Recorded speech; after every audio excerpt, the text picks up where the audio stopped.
Okay, so Duty Grandpa, well, what to say? I mean, wow, it's a real hard film to sit through in terms of like, where does this rank? Like, I mean, it feels like, in some ways, a bit like Spy. I mean, not quite as bad because obviously that film had kind of two halves. As obviously it started off not very good, and then it got a lot better, and then I gave it 2.8, I think, out of 5. Um, I mean, I don't know. It's just this film is somewhat like that. I mean, I think it gets a bit bit higher in terms of like you know, obviously that film just barely broke like a 5. Um, and this film is just barely a 5 again, but maybe a little bit higher. Like I decided 5.2, just due to Zac Efron because Zac Efron's actually one of the good things in this film. Um, Rob De Niro gives, well, probably one of the worst performances he's ever given. I mean, it's not completely terrible. I mean, there's some moments where he's actually fine, but generally speaking, it's not good. Um, and I find it quite not surprising that apparently this was a script that was blacklisted in 2011 to never get made because it was tagged as not funny. And I can see where they're coming from. I mean, it's really like the stuff with De Niro is so crude and vulgar and disgusting and whew, and the stuff with Afron isn't so bad. I mean, I didn't mind that.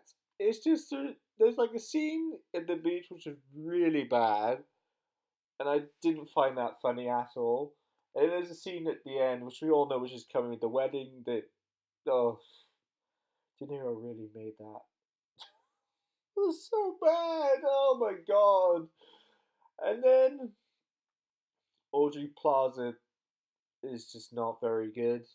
I think she's actually a lot worse in this than she was in Mike and Davey Wedding Dates, and that's saying something.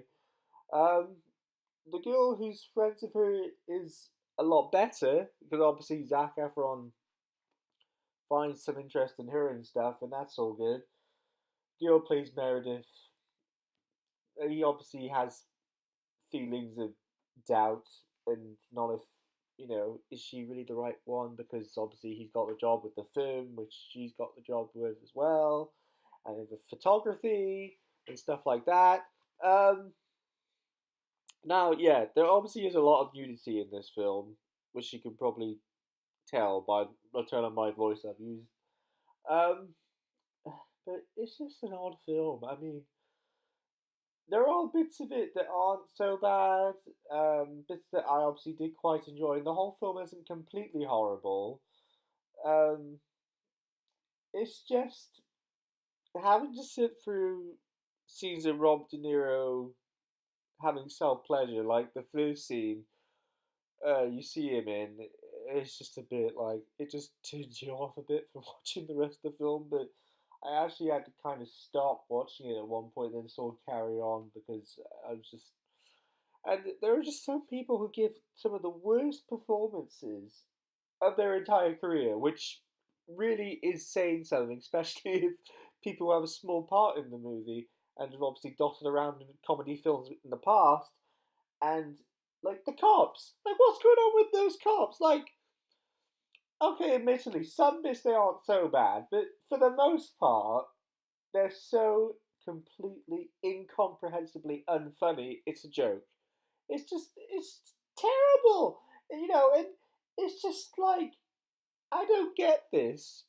Is this some kind of satire or because he's a lawyer? Oh, wink, wink, get it? And I found that so awful.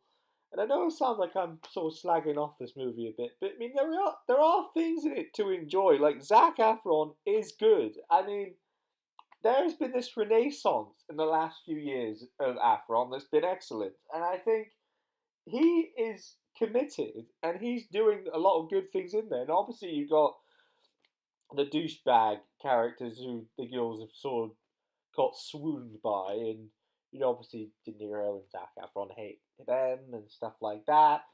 But I have to say, despite De Niro being so bad with the crude and vulgar scenes, there actually was some chemistry near the end with Afron and him. I mean, for most of the film, it's pretty vacant and not there, but near the end, there was some kind of, oh, that's quite nice.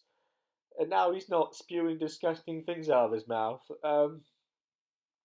I mean, I wasn't really expecting there to be as much nudity from the Afron side of things, but apparently I've heard some scenes are fake. Apparently the one on the beach wasn't real, which is good to know. Because, oh god, they look so awful.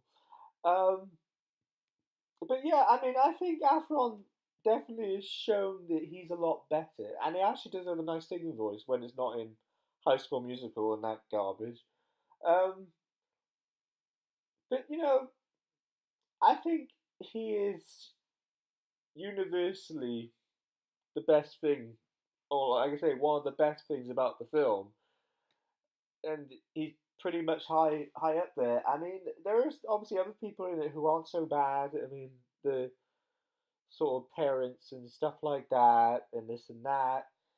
And it looks colourful and nice, and Daytona Beach looks, pleasant, and stuff like that. But the whole fact of it being so all over the place makes it hard to watch. I mean, at some points, there are some characters you don't know whether to love them or hate them. Like especially the guy who sells crack, and I wasn't really sure. Like, I kind of hate him at the beginning when you first see him, and then he does sort of reversal, and then at the end he's actually nice to them, and they're like, oh, okay, um, there you go.